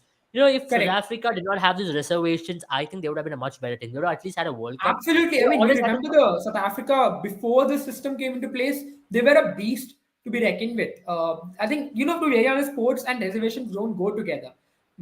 But having Yeah, said that, all my point was that, it in many ways, just looking at the colored community, I mean, the blacks and the colored community, it's done well for them. Just looking at them. But in terms of the team selection, it's opened a lot more complications, a lot of complications. And you've lost some of your best talents who have gone overseas, played for England, played for other countries just because, they were not able to find a place. Yeah, I mean, it's quite fascinating how things Yeah. have turned it around for South African cricket. But when we look at Zimbabwe as well, they've not been far away. For them, Yeah. the Yeah. rise of Zimbabwean cricket in the last 1 year has been exemplary because they were also suspended. Something, if you remember, Zimbabwe used to be one of the most feared teams in world cricket at one stage. Where you Definitely, Yeah. had with both the Absolutely. Flower like, brothers doing the like damage Kevin for, and I Curran, think Zimbabwe had a great record against India. Whenever they played India, it was yeah, a great Tommy contest. Mbangwa was a good bowler. All these lads used to come and really dominate against India, especially Andy There Flower, was Grand Big Flower. Stick, Yeah, Grand if Flower, I Andy Flower. I think it was a great team, all in all. And then there was this phase where Tatinda Taibu, there was Brendan Taylor, Hamilton Ray Bright. Mazakadza, and the cricket I just took mean, a Brendan slight Taylor, to dip be for very them. honest, is one of the examples of the tragedy of Zimbabwean cricket. He was their best player in all three formats, and he had to retire just so he could go to the county cricket and support his family. I remember there was during his retirement, I think he retired and he came back. But the I did first come back. retirement that he took, I think it was 2016 or 17, if I'm not wrong. When he Yeah. retired, he was very emotional because he gave everything to the country, and he could not actually afford to play cricket anymore in Zimbabwe because of the kind of payment he received. So Zimbabwe cricket, again, we've spoken about Zimbabwe cricket before as well. But what they've done really well now is their government and the board together have come together. The Zimbabwe cricket and the Zimbabwean government have come together and removed all the loans that they had. Now Zimbabwe cricket is debt free. They are investing in their domestic system. Their domestic tournament hadn't been played for a few years, and there was a lot of government intervention. This is exactly during the time when ICC banned them from playing in the World Cup, in the two World Cups. I think 19 they did not play and 21 they did not play. The T20 World Yeah. Cup and the 50 overs World Cup. So that's Yeah. where they were banned, and now they are actually bringing up with a very good domestic system. That's the reason why they have called these players back. Muzrabani is one of them. Evans is one of them who are playing in the county system. Now, I think you would see Zimbabwe do a lot better than what they were doing before. Yeah, truly. And Definitely, on but that then note, again, this Zimbabwean team will also go through a transition of sorts because It they you will, will. have it They Craig will. will. Irvine, you have But I Yeah, think, I Sean think. Williams, you have yeah, Sikandar Raza, the who are future in is the looking for twilight the of their better. career. I mean, at least The the future is looking bowling for the better. bowling resources are looking very good. I think if they Hmm. get a couple of good batters from the system, I think they'll be a very good team in the future. Yeah. With the likes of Muzarbani, who went to county and who made his return, all just because of Kolpak. Because a geopolitical situation has led to a lot of cricketers coming back into their home countries and playing for them. For example, Wayne Pandey is an example, Riley Russo. A lot of players in this Yeah. World Cup are Kolpak returnees. And that's one of the reasons why this World Cup is even more fun to watch. And these players have really made an impact as well. All these players are supremely talented players in their own good. And I believe for Zimbabwean cricket, they need to find a little more. I think a batter here or there, maybe find talents, Mhm. invest in them. Maybe a lot more money will come to them in the coming years. They also had a league. Meanwhile, I think in 2015-14 they had a league, a Zimbabwean Premier League. You had some Yeah, I think they're Tuskers. restarting the league by a different name, if I'm not wrong. That league did not work out, the first iteration. I think they're again restarting it, It was a rebranded the complete league flop. and starting I it. think for Zimbabwe, it had to do a lot with governmental intervention, the kind of Yeah. economic situation the country was going through. If you know, Zimbabwe is not the most economically stable countries out there in the world because where they're Hmm. placed in Africa and the kind of unstable governments they've had, because of which Zimbabwean cricket had to suffer. The number of revenue or the remunerations which people were getting paid within the staff was very less. So none of them wanted to Hmm. go out there and work for Zimbabwean cricket. So which meant that Zimbabwean cricket was the one who was ultimately suffering. When there was no economy which was generated through the sporting system, which means the team is not going to do well. I remember, I think Brule was the one, Ryan Burl, who actually tweeted a couple of Yeah. years ago where he don't have a shoe and he was looking for sponsors. Today he has got Puma who's sponsoring him. So it does happen that there is, now people are noticing Zimbabwean cricket. People are noticing Sikandar Raza. I Sikandar mean, I'll Raza be is getting honest. sponsorships.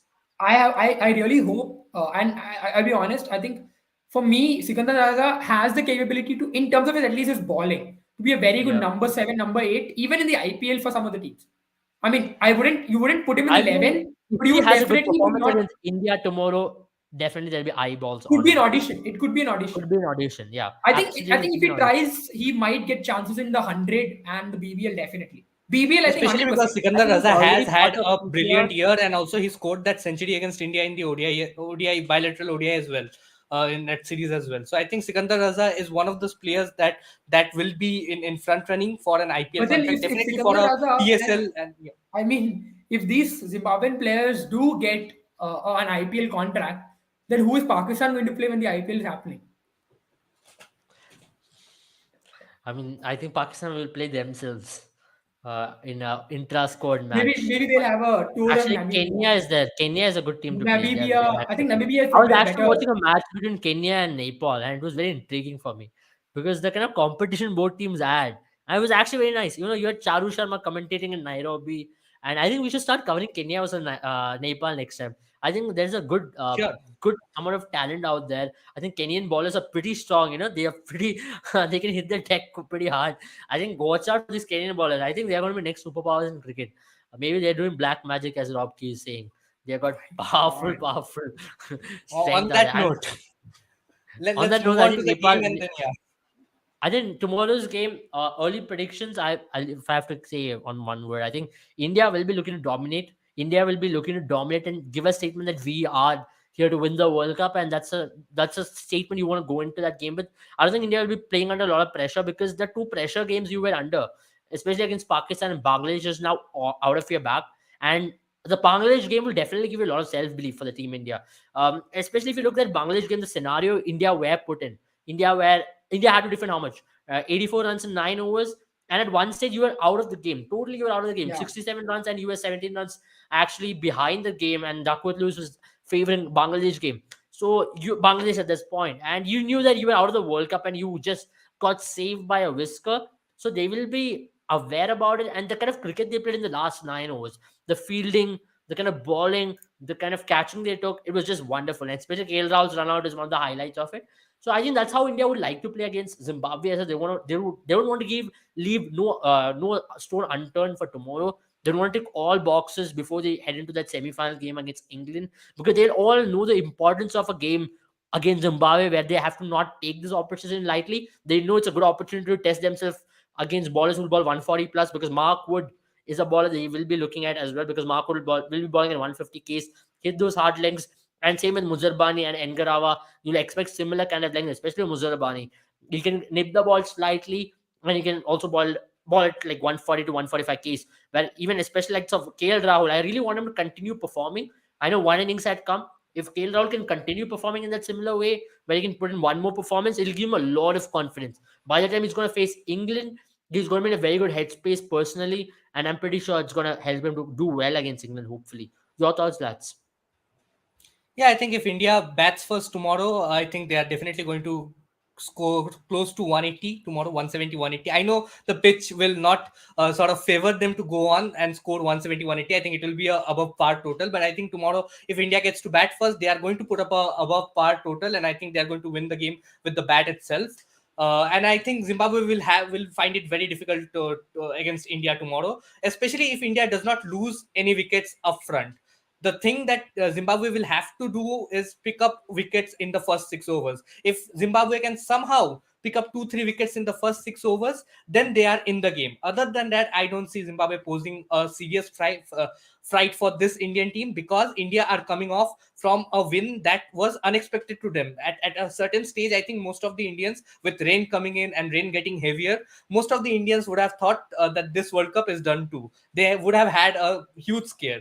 So after coming back from that game, from that deficit to win it, India are on a high. And Zimbabwe, after And defeating not just Pakistan, that, I has think lost to. for Zimbabwe batting, it's not going to be easy to face Indian swing bowling up front with the likes of Definitely. And Bhuvaneshwar also and Zimbabwe, the Arshdeep way Singh in. they batted against Netherlands and Bangladesh was not good enough. I mean, especially against Netherlands, they struggled I to think score Indian 120 bowling odd. will hold the key. I think if India will pick up 4 wickets or 3 wickets in the power play, that's where they'll be broken. Their back can be broken there, and any Yeah, score is Yeah, going that's to be and why tough. India you would you hope to tend to win the expect toss a and bat one-sided first. contest if India bats tomorrow, bats first tomorrow. Yeah, India will absolutely. be looking to bat first and absolutely finish the game right there, and then post anything in excess of 165, and know that they're sitting very comfortably in defending that. I'm pretty sure India has got the resources to do that, especially with the likes of Surya Kumar Yadav coming back. He can just keep on playing the way he is doing, all that he has to do, and maybe take on Sikandar Raza tomorrow. He's going to be their main bowler, and if he can target Sikandar Raza, because Surya Kumar Yadav has got a very good ability to play spin.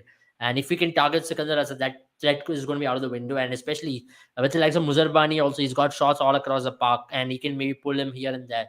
So I think it's going to be India who's going to start favorites. I don't think it's going to be any surprise for that. And nobody's taking Zimbabwe lightly, to be honest. But then the Oh, fact is And I that think I Indians will be India very definitely serious are about not. tomorrow's game. It's a Yeah, potential yeah, very true. quarterfinals for if them. you saw Ashwin in the press conference, you would realize that Ashwin himself has come out to say that they're not taking Zimbabwe lightly by any chance. They're a And very good team, and I know he believes those words, and I know the whole team does. I think Abel is stuck. Yeah, I mean, Yeah, Sanjay, what I do you mean, think of the press conference? yeah, definitely. I think this is not a game that any team would take lightly, especially the Indians. I mean, Zimbabwe will obviously play a fearless brand of cricket because they have nothing to lose. But when it comes to India, I think they are going to take it very seriously, because this is going to be a potential quarterfinals for them. And a win would ensure a place in the semifinals with England. And they would love to settle scores after that 2019 World Cup defeat against England. So I think India Yeah. is going straight to the semifinals. Talking about the Bangladesh versus Pakistan game, I think Pakistan are the favorites starting tomorrow, and I think Pakistan should have a win. It probably will be a close contest, but I expect Pakistan to go through the line. And South Africa versus Netherlands, I think again it is going to be one of those contests. If South Africa can do like what Quinton de Kock has been doing against some of the weaker opponents, what he did against Zimbabwe or Bangladesh, if he can replicate that against Netherlands, I think it is going to be a one-sided contest. And I think Aisha, if Zimbabwe will score 200 tomorrow, I think we should stop watching cricket. If they can somehow watch the score 200 at MCG against this Indian bowling lineup, I think we are not just us. I mean, none of the experts should matter I think at it'll be that point. it will probably celebrated in Zimbabwe and Pakistan. It should be If celebrated all across the world if Zimbabwe it will goes be, on I to mean, that'll score be such 200 a tomorrow. Yeah. T20 moment if Zimbabwe scored 200. But to be very honest, to score 200 at 200, MCG I against mean, India is something if you that look I at the don't think England, history of Australia this will dare World to say. Cup, if you look at the history of this World Cup, you consider the graph that we just put up. Neither do Zimbabwe have the average, nor do they have the strike rate to actually achieve 200. And against this Absolutely. Indian team, on the conditions and Melbourne pitch will I bring mean, out. you can dream about everything. I don't think everything is going to work. But let me just tell you one thing: when you I think rely there's on more possibility for Pakistan to be beaten by Zimbabwe. Oh wait, I think that already happened. Yeah. on that note, good night. I think Bangladesh is not going to be an easy match for Pakistan at all, because if Bangladesh get going, if they really find themselves, it's going to be tough for Pakistan to really get going. If Tuscan comes and picks up a couple of wickets up front, then that's where Pakistan is going to be again tested. So let's see. On that note, we'll join. I think a match starts in 4 hours from now. South Africa, Netherlands. It's a long day of cricket. I think till tomorrow 7 there is going to be cricket from early morning 5:30. It's one of the longest days for cricket out there. So we are excited about it, and we will be back tomorrow evening, hopefully, on positive note, not Tomorrow in a night. Most probably we'll be coming back tomorrow night for the review itself because we don't have any previews for day after tomorrow. or maybe we'll come back tomorrow in the evening right after the match. Either way, we'll try to do Either something way. exciting. I mean, I was Uh, just trying to get that slot in between for Sunday evening so that I can yeah. come in at night and do the live. So we'll do whatever we possibly can. We'll come up with that. We'll Yeah. keep you updated because we have to do one more show on Syed Mustaq Ali Trophy because Mumbai are crown champions Yeah. and they've had a great run. So I think we'll talk about domestic players as well because a lot of requests. We've got a couple of requests as well Yeah, to we talk can do about it. that So day after tomorrow. 7th, I yeah, think, is a and break. we'll be coming and doing a lot of football lives as well from now on. So if you're excited about football, if you're interested about football, I think this is your best opportunity to watch us and to hear us talk about football. And we're going to bring in some exciting insights and some excellent shows and some outstanding ones as well for you people to understand the game of football and to analyze it in deep. So in that note, good night, guys, and do not forget to pick, play, and win with Boom 11. This is your opportunity to really make it big on this entire tournament. And to remember, even FIFA World Cup, you can play on Boom 11, all the sporting matches across the world. And do try a predictor feature as well on our app where you can predict for free of cost and win so many prizes. Good night and have a good time. Yeah. Good night, guys. All right, guys.